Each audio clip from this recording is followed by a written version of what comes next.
Hello, World Wide Web. Welcome back to the Hangin With Web Show. I'm GW Pomichter, and we are at Space Coast Book Lovers in Cape Canaveral, Florida. And we right now are getting to hang with Hangin With Web Show alumnus, author, all-around terrific gal, Gina Ferguson. We're going to get to talk about Allure 2 this time. Yes. So, Gina, thanks for coming and hanging with us again. Yeah. Thank you so much. I know this has been a great, busy weekend. Exhaustingly so. Absolutely. Yes. But that's the best problem to have. Yep. When you're doing signings, right? It's just that you're exhausted afterwards. You got to kind of take your arm and shake it out a little bit. This is wow. We've had you on the show what, four times, I think. 4 times. We talked about a lot of books, a lot of things going on. Allure 2 is out. Yes. Yeah.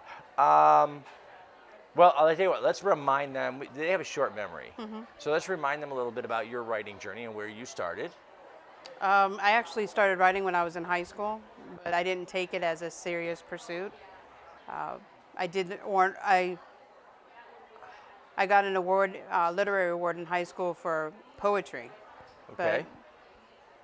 But then, you know how when you're a teenager you don't think things are going to actually pan out the way they're supposed to. And I didn't take it seriously until later on I decided, what the heck, I'm going to write a story down and see what people think.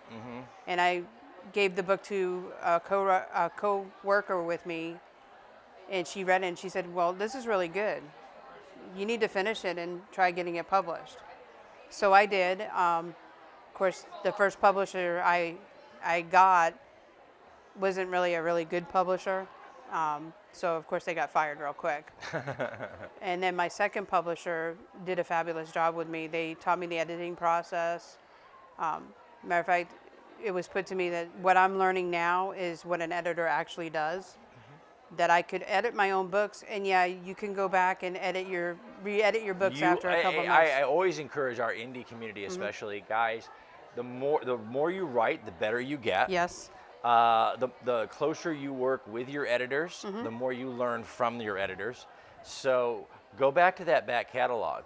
Go back and look at those early stories. Don't be afraid to tweak them. Yeah. And in some cases, they can be a cover design. Even bad Other reviews. places, Even bad reviews once you put them on Amazon. If you get bad reviews on certain books, like I actually tried to write a sci-fi romance.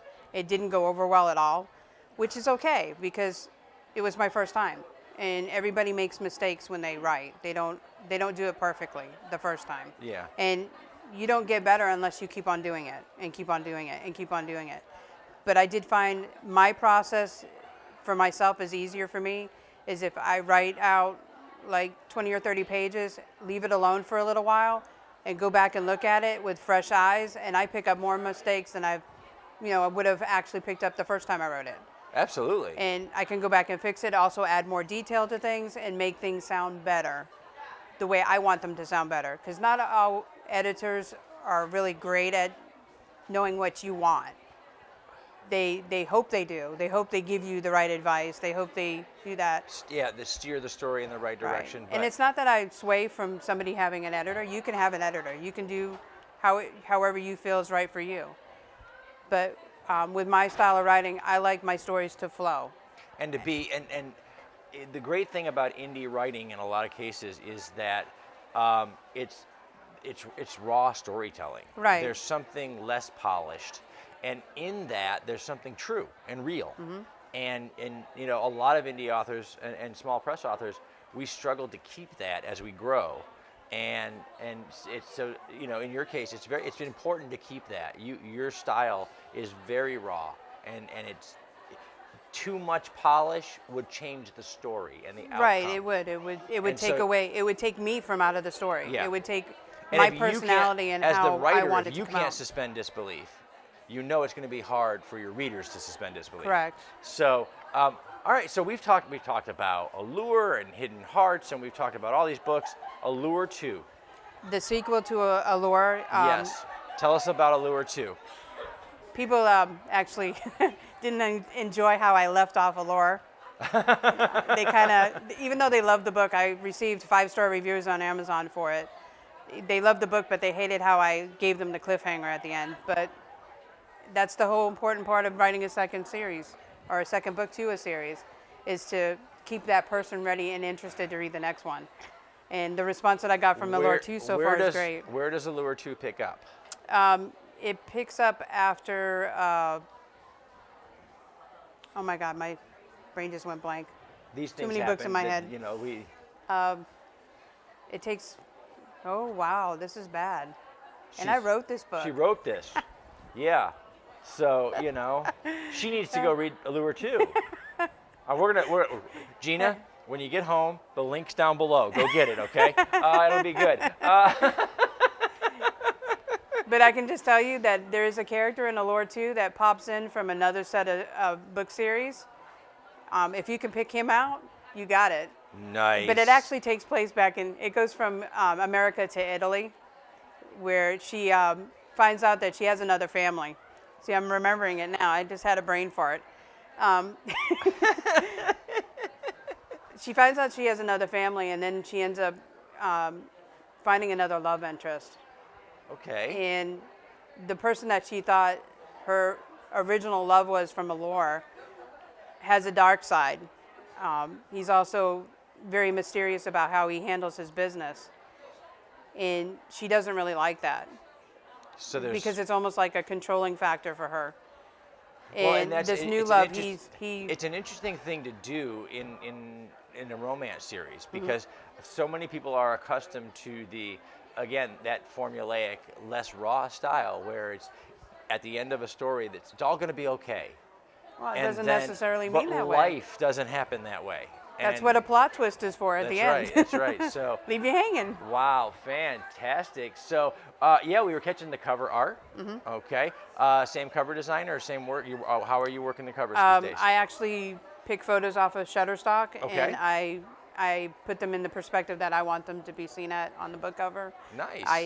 I'll either re-angle it a different way or take a different part of the picture.